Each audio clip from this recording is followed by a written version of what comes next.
One of the biggest questions in blockchain today is not how transactions are sent and received, but the fact that thousands of different strangers come together to agree that these transactions are real, these transactions are valid.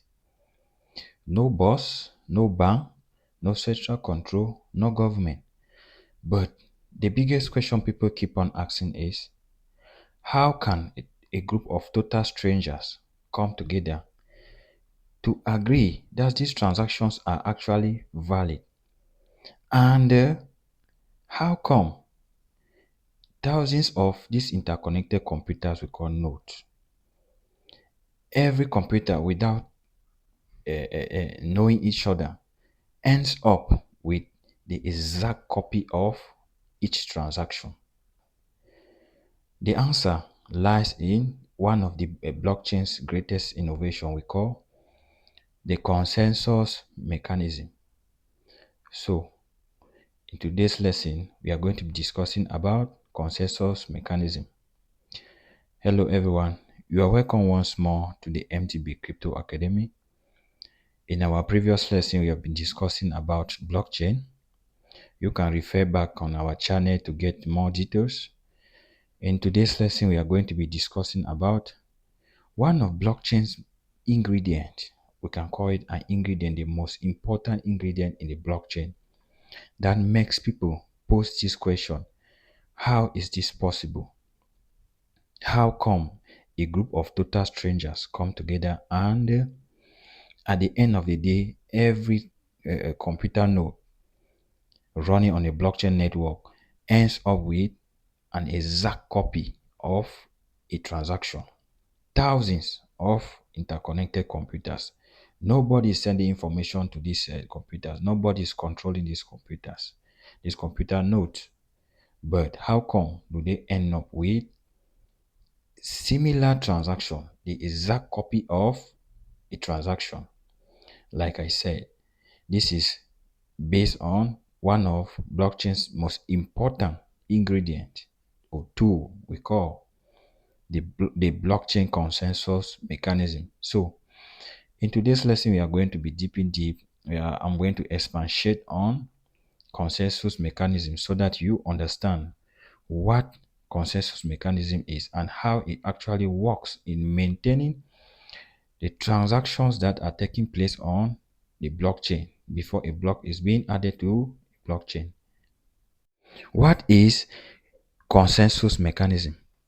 Consensus mechanism simply is the process in which every computer node, every computer connected to this blockchain network is given the access to validate transactions, to verify transactions, to determine which transactions are valid and should be added to that blockchain network permanently. So, consensus, the word consensus simply means an agreement. Yeah, an agreement. So, let's take for instance, I am a sender. I need to send 1 Bitcoin to somebody. When I initiate this transaction, information is sent to thousands of these interconnected computers we call nodes. Because we said on the blockchain, nobody controls a transaction. There's no bank to approve this transaction. No government, no company is there to approve this transaction. So who actually approves transactions here and add blocks on the blockchain are these computer nodes we call, are these computers, these intercomputers we call node. So when I initiate a transaction, information is sent to thousands of connected computers node. This information, what do they verify? This computer node, they run this verification process, each of them independently run these verifications to make sure I, the sender, I am in possession of this 1 Bitcoin. I actually own this Bitcoin. I own sufficient funds, like 1 Bitcoin that I want to send to somebody actually. They verify if this one Bitcoin I have hasn't been spent before. They verify if I have signed or I have approved the sender agreement to make sure I have approved that I want to send one Bitcoin to this person. And finally, they check to make sure this coin I am having are actually valid coins.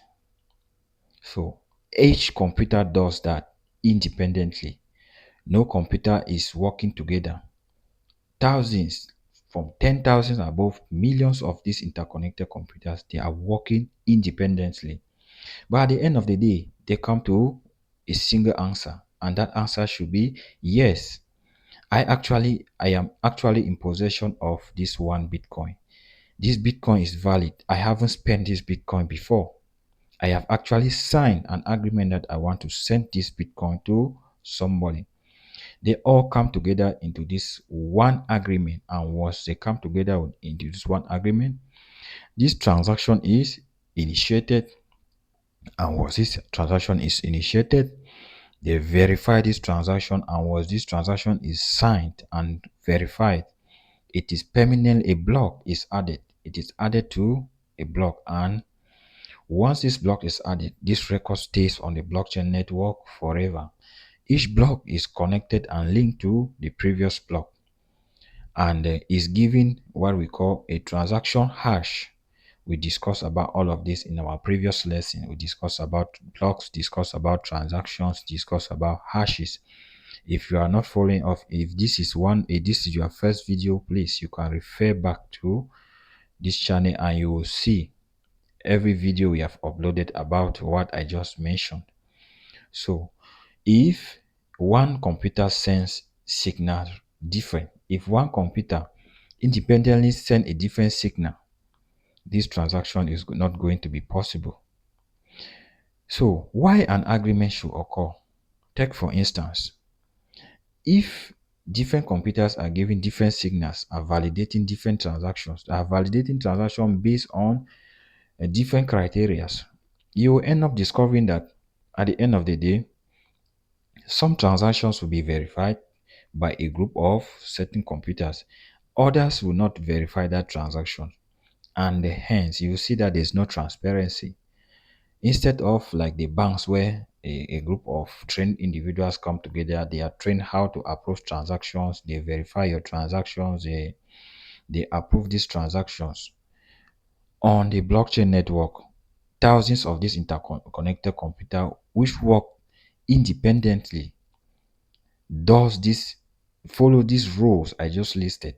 Each must follow this rule to make sure the sender is in possession of sufficient funds, like this one Bitcoin I want to send.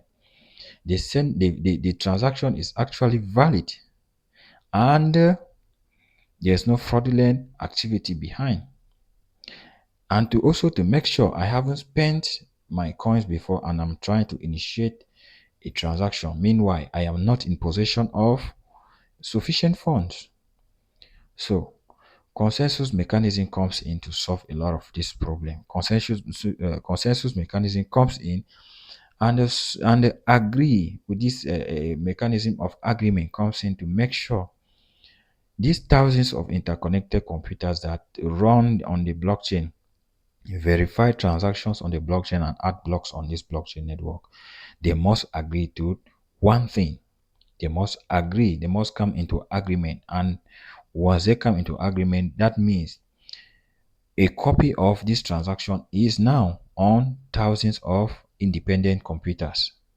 Imagine thousands of independent computers coming together to validate a single transaction and keeping record of this a single transaction. This therefore makes blockchain very hard to be tampered with. It makes blockchain very secured and also reliable. Yeah. Consensus mechanism is considered as one of blockchain's greatest ingredient, like I earlier mentioned. One of blockchain's greatest innovation because of the agreement aspect of the consensus mechanism. Proof of work. So the first successful consensus mechanism was proof of work. This was successfully introduced in 2009 by Bitcoin. So how is proof of work actually taking place? How does proof of work works? So in 2009, when Satoshi Nakamoto finally launched the Bitcoin, his his intention, his first algorithm that he launched also was the proof of work. So in the proof of work, thousands of computers that were thousands of computers called miners come together. These computers, they come together to solve complex mathematical puzzle. So when they solve complex mathematical puzzle, the winner, like they are competing at a very higher rate to solve this mathematical puzzle. So the winner, the person who finally solves this complex mathematical puzzle, successfully create a block, and that block is automatically verified by thousands other computers we call nodes that were also competing to solve this complex mathematical puzzle. So as they are competing, once one computer successfully create solve this puzzle, this mathematical puzzle, others stop. They stop competing. Then they verify this block to make sure this block is actually valid. This block is actually created in a valid manner. So when they verify this block and is valid, the computer that solved this complex mathematical puzzle and successfully added this block is now rewarded in Bitcoin. So this is how Bitcoin miners were mining Bitcoin. You heard people say they mined Bitcoin in 2009. People were mining Bitcoin.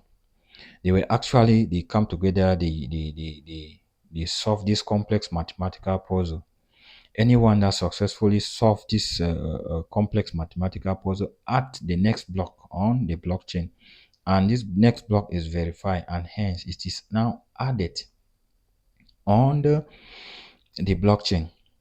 The advantage of this was it is decentralized. Anybody who could participate.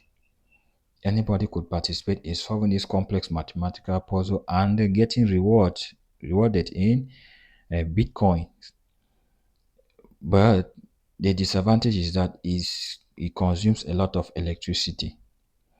Yeah, it consumes a lot of electricity, and a node could not be managed or run by just individuals randomly. So you see that setting up at times setting up this computer node, they are very expensive for individuals to run it as an individual. So, like I said, proof of work has been proven to be one of the good mechanism created by the consensus mechanism, because in this is actually what we call decentralization. This is where decentralization was being introduced.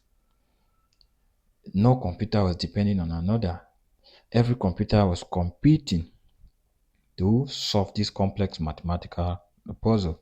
So when they solve this complex mathematical puzzle, the computer that successfully solved this mathematical puzzle create the next block, and this next block now is verified by thousands others and is added on the blockchain, and in return the computer that successfully added the next block is rewarded in Bitcoin, and hence we're calling this computer miners. This is how Bitcoin was mined. When you hear about mining Bitcoin, it doesn't mean that they were actually using tools like in our local mining mechanism, where people go and they are extracting maybe soil to get gold. No, in Bitcoin mining is what we call computing. It was what we call computer computing. Individuals were coming together and they were competing. They were competing at a very high level to solve complex mathematical puzzles. So the computer that successfully solved this mathematical puzzle add the next block to the blockchain network, and hence making it decentralized. Proof of stake. So the second type of consensus mechanism was the proof of stake. So as blockchain kept on evolving, people started looking for much more energy, less energy consumption mechanisms that they could use, since the proof of work was too much, was consuming too much. It could consume a lot of electricity, and it was also complex to set. Individuals could not just set it up and start running it easy. So people started looking for alternatives that to minimize energy consumption, cost consumption. Yeah, they started looking for this objective, this alternative. This led to the development of the proof of stake. So in the proof of stake system, individuals come together to stake their cryptocurrencies. Individuals stake their cryptocurrencies. So when they stake their cryptocurrencies, now they are now the mechanism now gives them right to be validators. So individual participating on this mechanism, we call them validators. And validators are choosing, a validator is choosing to add the next block on the blockchain based on the amount of cryptocurrency he has staked on the network. So people come together, like if I have my Bitcoin, I can go and stake on this blockchain network to maintain this blockchain network. When I stake more, the more I stake, the more power I have as a validator, the more chances I have to be chosen to be the next person to add a block to the next to the blockchain.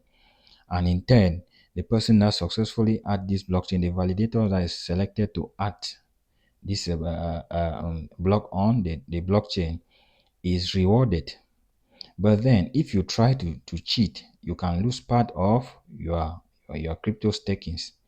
So it is also transparent, because anybody that tries to cheat there's what we call a method we call the slashing method. So if the blockchain discover that you are trying to cheat, they are going to activate this slashing on you as a validator, and part of your cryptocurrency might be confiscated.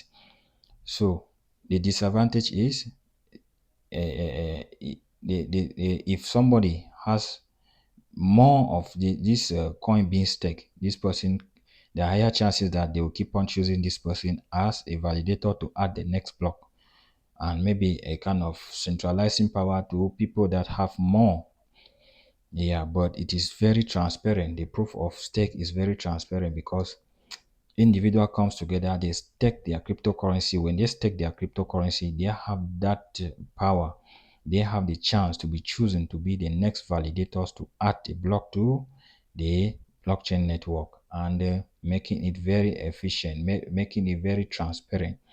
And the proof of stake has solved this problem of high energy consumption and high cost, because anybody now can just purchase coins. You stake the coins. Eventually we are going to get to staking when we start we are getting into crypto coins, when we will be talking about crypto coins, when we'll be navigating on the exchange. You'll see how you can stake your coins. This is what we call making your cryptocurrency work for you. Instead of just buying your cryptocurrency and holding, you can buy your cryptocurrency, you stake this cryptocurrency. When you stake this cryptocurrency, when you are staking, that does not mean you are betting. It's not the kind of betting. You stake, you keep for a period of time. These cryptocurrencies are locked for a period of time for a reward, and in turn, you have the chance to be a validator. So you can be chosen to be the next validator to add the block to the blockchain, and hence you are rewarded massively. So we are also going to talk about staking. You will see the advantages of you staking your cryptocurrencies on the blockchain. You will see how to stake them, how to unstake them at any time you want. So this is the proof of stake. So there are actually many types of consensus mechanism. There are also delegated proof of stake. There are a lot of different type of consensus mechanism. As the blockchain is evolving, they keep on developing new types, and they are actually trying to make sure there should be transparency, there should be less energy consumption, and individuals should be able to participate in validating transactions. So today we have spoken about blockchain technology, about the consensus mechanism. I think we came to understood why every computer now comes to a single agreement at the end of the day, without actually communicating, without actually being controlled by somebody, without being monitored or directed by a company. This computer node, they act independently, like I earlier said. They are not controlled by the government. They are not controlled by the banks. They do their validation and they end up with one answer. And once that answer is being reached at, that transaction is either validated or is being declined. If it is validated, a block now is added on the blockchain. And once that block is added on the blockchain, nobody can modify that block. Nobody can edit that block. That block stays on the blockchain permanently. So we can see how we can see how transparent the blockchain is, how secure it is. Yeah. So I wish you have been enjoying yourself throughout the lectures, and if you do, please you give on, you like, you subscribe, you share, you invite others, because we are learning here every day. In our next lesson, we are going to be discussing about blockchain node. We are going to see how these interconnected computers are called node. They are actually working. So our next topic is going to be blockchain node. And until then, I will see you in the next one. Please, like I earlier said, if you are enjoying yourself, you like, you subscribe, you share, you invite others, because we are actually on our mission to transform beginner in the about cryptocurrency to a pro. Thank you, and I will see you in the next one. And until then, you stay blessed.